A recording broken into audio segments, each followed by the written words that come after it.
Assalamualaikum teman-teman, kembali lagi di Supolo Channel. Oke, kali ini kita ada di segmen pojok misteri.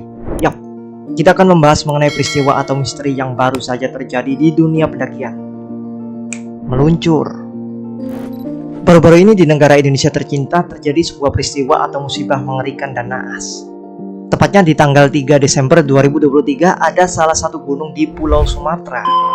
Tepatnya di Pulau Sumatera Barat, yaitu Gunung Marapi, yang mengalami erupsi mendadak. Hal ini membuat 75 orang mendaki yang saat itu masih berada di kawasan Gunung Marapi mengalami kejadian yang tidak pernah terbayangkan oleh mereka. Yap, terjebak dalam kepungan erupsi Gunung Marapi. Dikabarkan saat ini masih ada 12 pendaki yang belum diketemukan.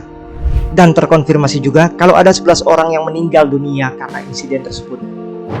Nah, inilah bahayanya kita, para masyarakat Indonesia. Kalau mau mendaki gunung-gunung yang masih aktif, kadang-kadang kejadian mendadak seperti itu akan menjadi resiko dalam pendakian kita. Oleh karena itu, di sini saya akan membahas kenapa sih, atau alasannya kenapa sih, kok kita itu para pendaki sebaiknya tidak mendaki ke gunung yang masih berstatus aktif. Tapi sebelum itu, saya akan menjelaskan kondisi geografis di Indonesia. Menurut Menteri ESDM sendiri, Indonesia ini memiliki 127 gunung berapi aktif yang tersebar di berbagai wilayah. Hal itu menjadikan Indonesia masuk ke dalam daftar negara dengan jumlah gunung api terbanyak di dunia. Nah, salah satunya adalah Gunung Marapi, atau juga dikenal sebagai Merapi atau berapi. Dalam bahasa Minangnya, Gunuang Marapi. Gunung ini adalah gunung berapi yang terletak di Sumatera Barat, Indonesia. Gunung ini tergolong gunung yang paling aktif di Sumatera. Terletak dalam kawasan administrasi Kabupaten Agam dan Kabupaten Tanah Datar. Gunung berketinggian 2.891 meter di atas permukaan laut ini dapat juga dilihat dari kota Bukit Tinggi dan Padang Panjang. Dan menurut sejarahnya, Gunung Marapi ini sudah meletus lebih dari 50 kali sejak akhir abad 18. Jadi menurut data tersebut, Gunung Marapi ini adalah gunung aktif yang sudah banyak sekali meletus atau erupsi. Namun yang jadi pertanyaan, kenapa sih kok di erupsi Gunung Marapi kali ini tidak ada pemberitahuan atau sirine dari petugas vulkanologi atau yang biasa kita sebut mitigasi bencana alam?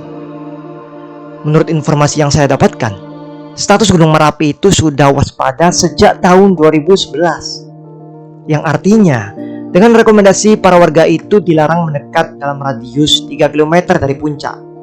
Artinya, seharusnya tidak boleh ada pendakian ke puncak gunungnya. Di erupsi kali ini juga tidak didahului oleh peningkatan gempa vulkanik yang signifikan. Tercatat hanya gempa vulkanik dalam.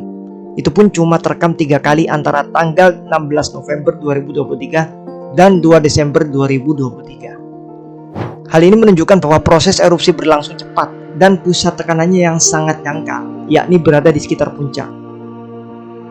Gunung Marapi ini terpantau selalu meletus sejak 2004 dengan jeda 2-4 tahun. Letusannya juga selalu mendadak dan sulit dideteksi menggunakan peralatan karena sumbernya berada dekat dengan permukaan. Alias, erupsi ini bukan dari pergerakan magma. Berbeda dengan di bulan 7 Januari hingga 20 Februari 2023. Gunung Marapi juga mengalami erupsi eksplosif dengan tinggi kolom 75-1000 meter dari puncak, yang dimana saat itu hanya terpantau 1 kali gempa sebelum erupsi, yang menunjukkan tidak ada proses suplai magma. Oleh karena karakter erupsinya yang sulit dideteksi dini, Pusat Vulkanologi dan Mitigasi Bencana Geologi menetapkan status waspada untuk Gunung Marapi dalam kurun waktu yang panjang. Mereka tahu erupsi Marapi akan terus berulang, tetapi kita tidak tahu kapan terjadinya, sehingga rekomendasinya adalah warga dilarang mendekat ke puncak. Jadi seharusnya tidak ada pendakian ke puncak.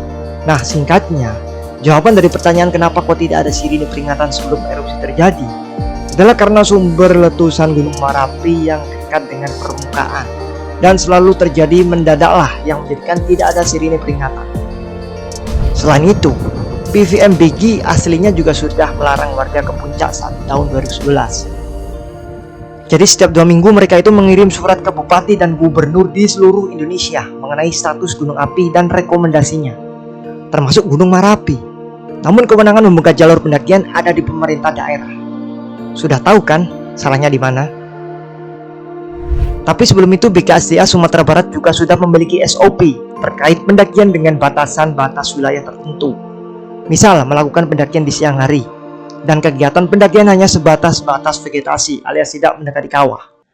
Selain itu juga, pihak BKSDA juga menyiapkan sejumlah rencana untuk menghadapi situasi-situasi darurat seperti posko siaga nagari, rambu-rambu di jalur pendakian, dan juga asuransi. Hal inilah yang menjadikan alasan pihak daerah masih tetap membuka kegiatan pendakian di Gunung Merapi. Kemudian, apakah di tahun sebelumnya juga tidak ada kejadian meletus tiba-tiba seperti ini? Jawabannya ada. Di tahun 2017, Gunung Merapi juga mengalami erupsi tiba-tiba. Saat itu ada banyak orang di atas puncak, dan seharusnya hal tersebut menjadi pelajaran oleh kepala daerah dalam menyikapi kejadian seperti ini ke depannya. Akan tetapi, ternyata kali ini kejadian tersebut kembali terulang. Oke, kita kembali ke intinya. Berikut alasan-alasan kenapa kita, para pendaki, tidak diperbolehkan melakukan pendakian di gunung yang masih aktif. Pertama, gunung api yang berstatus aktif itu tidak bisa ditebak kapan meletus atau erupsinya, seperti halnya menunggu waktu kapan telur akan menetas. Kalau kita kaitkan dengan kejadian yang ada di Gunung Merapi ini, peringatan dari PVMBG sudah dimulai dari tahun 2011. Mereka sudah mengirimkan surat bahwa Gunung Merapi ini sudah berstatus tidak normal aktif lagi, tapi menjadi waspada, yang artinya sudah tidak boleh ada kegiatan pendakian dalam radius 3 km dari puncak gunungnya. Namun sampai tahun 2023 akhir ini, kegiatan pendakian masihlah terus berlanjut. Jadi mau tidak mau, ya siap-siap terkena risikonya. Kemudian kedua, jikalau kalian para pendaki yang mendaki gunung berstatus aktif, hindarilah berada di puncak di waktu-waktu saat sudah berada di jam 10 pagi ke atas. Karena bisa saja itu akan menjadikan pernafasan kita menjadi sulit. Pasalnya banyak gunung-gunung yang aktif, erupsi kecilnya itu mengarah terbawa angin ke arah jalur pendakian. Misal Gunung Semeru, sebelum terjadi erupsi besar di tahun 2021. Kemudian di Gunung Kerinci yang memiliki peraturan tidak sampai siang berada di puncaknya, karena asap erupsi kecilnya itu biasanya akan berada di jalur pendakian. Lalu ketiga, asap debu vulkanik dari erupsi Gunung Merapi itu membuat pernafasan kalian akan menjadi semakin susah mengambil oksigen. Di samping tubuh kalian juga kalau terkena abu vulkaniknya akan merasa panas. Jadi sebisa mungkin kalian para pendaki hindarilah mendaki ke gunung-gunung yang berstatus masih aktif. Apalagi status gunung aktif tersebut sudah waspada. Lebih baik mendaki ke gunung yang aman atau sudah tidak aktif. Kegiatan kalian untuk menikmati alam pun tidak akan merasa was-was akan terjadinya hal-hal yang tidak jarang bisa diprediksi. Ingat, alam punya kehendaknya sendiri. Dari keseluruhan peristiwa yang terjadi di Indonesia terkait erupsi pada gunung-gunung berapi, memang Indonesia sudah tercatat menjadi sebagai salah satu negara yang paling banyak memiliki erupsi gunung berapi paling mematikan sepanjang sejarah. Pernyataan ini berdasarkan data yang dihimpun dari laman Oregon State University dan Survei Geologi Amerika Serikat. Tak heran, Indonesia masuk sebagai salah satu negara yang mengalami peristiwa mengerikan seperti itu. Seperti yang sudah dijelaskan guru-guru IPS kita waktu SD atau SMP, Indonesia berada di wilayah lingkaran api Pasifik atau cincin api Pasifik, di mana merupakan pertemuan 3 lempeng tektonik dunia seperti lempeng Indo-Australia, lempeng Eurasia, dan lempeng Pasifik. Nah, teman-teman, bagaimana? Apakah teman-teman semua sudah bisa memahami mengenai kenapa peristiwa naas seperti yang terjadi di kala kemarin itu sering terjadi?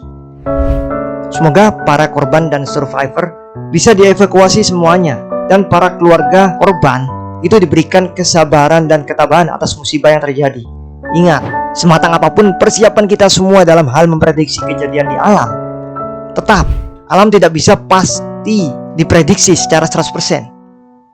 Sebab mereka sudah punya kehendaknya sendiri. Wallahu a'lam bishawab. Terima kasih. Saya Safi Karim izin pamit. Sampai jumpa di pojok misteri selanjutnya. Subhanakallahumma bihamdika asyhadu an la ilaha illa anta astaghfiruka wa atubu ilaik. Assalamualaikum warahmatullahi wabarakatuh.